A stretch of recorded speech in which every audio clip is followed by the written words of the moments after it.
Saudara, ada begitu banyak peristiwa yang terjadi dalam satu pekan ini. Kami telah memilih 3 diantaranya yang menuai banyak perhatian. Dan inilah berita populer pekan ini.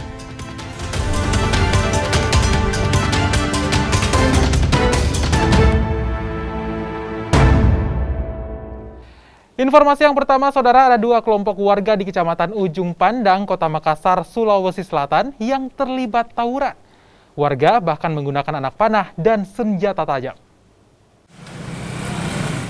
Aksi tawuran yang terjadi di Kota Makassar antara warga Jalan Pulau Gading dan warga Jalan Sumba Opu yang menggunakan senjata tajam dan anak panah. Polisi yang tiba di lokasi langsung membubarkan aksi tawuran ini. Polisi yang melakukan penyisiran di lokasi tawuran menangkap 2 warga yang diduga pelaku tawuran.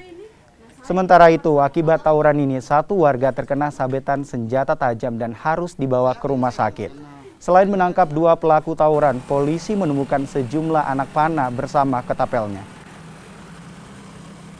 Setelah mendapat laporan itu, jadi kami dari tim Osnal Ujung Pandang dibantu, di backup oleh Jatanras Polrestabes mendatangi TKP. Dan di TKP kami amankan lokasi TKP itu bersama Jatanras ini. Jadi kita amankan 2 orang sebagai yang termasuk bagian daripada kelompok. Jadi di TKP juga kami amankan beberapa busur, anak panah, dan korban yang salah satu kelompok sudah dibawa ke rumah sakit untuk penanganan lebih lanjut untuk proses yang diduga pelaku sementara lidik. Informasi berikutnya ada Wali Kota Makassar Muhammad Ramdan Pumanto yang akhirnya angkat suara soal maraknya demo penolakan pejabat RT RW di Makassar. Wali Kota menyebut kebijakan ini lantaran masa jabatan RT RW saat ini telah habis. Demonstrasi penolakan pengangkatan penjabat RT RW yang dilakukan Wali Kota Makassar menuai protes sejak sepekan terakhir. Protes dilakukan dengan berbagai alasan termaksud menolak adanya PJ RT RW. Meski menuai banyak protes, namun Wali Kota Makassar memastikan kebijakan itu sudah tepat. Pasalnya jabatan RT RW saat ini telah habis dan otomatis RT RW harus berganti. Pihaknya sengaja mengangkat pejabat RT RW sembari menunggu pemilihan RT RW secara langsung. Ya, saya ini wali kota, Pak. Kalau sudah berakhir masa jabatanku diganti. Iya. Masa RT RW tidak diganti? Bagaimana caranya? Jadi ada yang bilang, kenapa saya diganti? Bukan diganti, berhenti dengan sendiri. Sabarlah.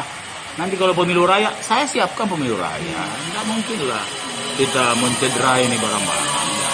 Itu ada desakan dari DPR Pak untuk menyegerakan pemilu raya. Ada prosedurnya semua. Ya. Ada harus bikin perwalinya, harus disiapkan masyarakat, kemudian harus ada panglinya kayak dulu toh kita punya pengalaman. Terus mekanismenya kayak apa? Ini sekarang pandemi, masih pandemi kan? Mau bagaimana modelnya? Sudah aja diskusi semua kok. Dan informasi yang terakhir ada antrian truk untuk mendapatkan bahan bakar minyak jenis solar di Makassar, Sulawesi Selatan yang terjadi sejak beberapa hari terakhir. Antrian truk dan bus memanjang hingga ke jalan raya. Antrian kendaraan terjadi di SPBU di Jalan Perintis Kota Makassar, Sulawesi Selatan. Sejumlah kendaraan yang didominasi bus antar kabupaten ini mengantre untuk mendapatkan solar. Menanggapi antrean solar di sejumlah SPBU di wilayah Sulawesi Selatan, pihak Pertamina Region Sulawesi mengaku ketersediaan bahan bakar minyak tetap normal. Bahkan untuk pertanggal 18 Maret 2021, kuota bahan bakar minyak telah melebihi 14% dari kuota yang telah ditetapkan pemerintah. Itulah tadi 3 informasi kami dalam berita populer pekan ini. Tetap patuhi protokol kesehatan, jaga diri dan keluarga dari COVID-19. Sekian, sampai jumpa.